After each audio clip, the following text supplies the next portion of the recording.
Окраина старого Малгобека. Во времена Второй мировой здесь проходили ожесточенные бои против немецких захватчиков. А как известно, на войне не обходится без жертв с обеих сторон. Отголоски тех событий все еще влияют на современную жизнь. Очередное захоронение погибших бойцов обнаружили на пересечении дороги Вознесеновская-Малгобек-Бежери-Юрт. Все они немецкие солдаты.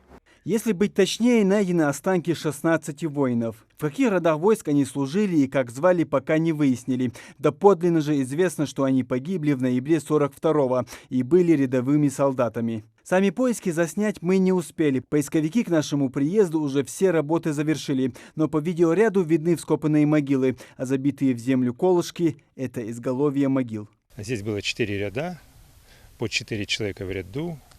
Данные совпадают. Медальоны, которые мы нашли, они тоже совпадают. То есть это захоронение соответствует 16 человек. Останки 16 человек. А вот и один из тех самых медальонов, которые найдены в могилах вместе с останками солдат.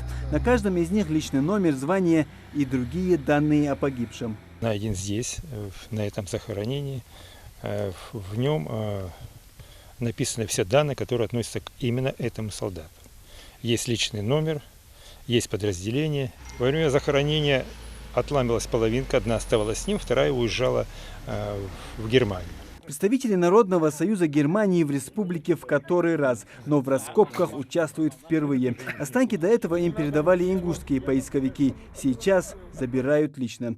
А найденные безымянные могилы – это не первая находка поисковиков в Малгобекском районе. С 2018 года ими проведена эксгумация останков около 40 немецких солдат. В периоды Великой Отечественной войны у них были похоронные группы, у них не братские могилы были, а было кладбище.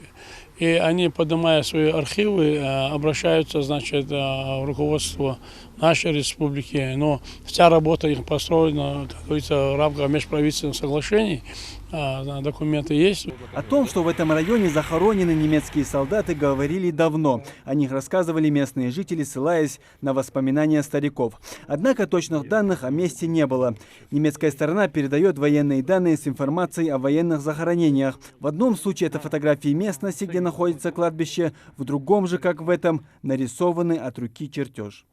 Моздок. Это означает, что вот, значит, захоронение за номером таким-то.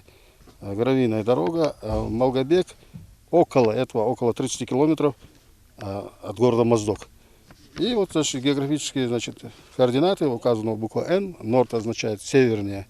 Иностранных воинских захоронений на сегодняшний день там за 10 лет мы уже перезахоронили 20 тысяч. И оно обустроено. Это Россия выделила немцам землю на юг России, для юга России. И мы все вот эти республики Кавказа и Ставропольский и Краснодарский край, мы их туда перезахораниваем. Бои за Малгобек начались в августе 1942 года. Целью захвата немецкой армии были нефтеперерабатывающие промыслы Грозного и Баку. Самая короткая дорога туда проходила по Алханчурской долине, и на пути располагался город Малгобек. После 4 месяцев ожесточенных боев 3 января 1943-го Малгобекская оборонительная операция закончилась поражением немецких войск. Сегодня называются разные цифры погибших – от 20 до 120 тысяч. Муслим Ганиев, Акрамат Дасхоев. Новости 24.